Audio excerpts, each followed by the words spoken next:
ఇరుకునే విశాలంగా మారుస్తాడు, చీకటిని వెలుగుగా మారుస్తాడు, ఓటమిని గెలుపుగా మారుస్తాడు.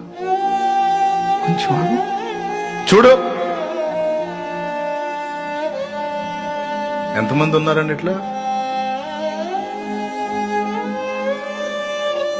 మాదిరికరమైన జీవితం ఓర్పు, సహనాలు, క్షమాగుణం, దయాగుణం మాత్రమే కాదు. బలహీనపడి కృంగిపోయి భయపడుతున్న కుటుంబానికి బాసట, ధైర్యం. ఏం భయపడద్దు, యేసయ్య ఉన్నాడు, ప్రార్థన చేద్దాం అంత కాకపోతే ఉపవాసం ఉందాం, మొర్ర పెడదాం, దేవుడు కదులుతాడు. ఏం నమ్మకం లేదా? ఎంతమంది జీవితంలో కార్యం చేయాలా? భక్తులను వదిలిపెట్టాడా? అన్యాయస్తుడా? అబద్ధికుడా? వాగ్దానం ఇచ్చి తప్పుతాడా? నో,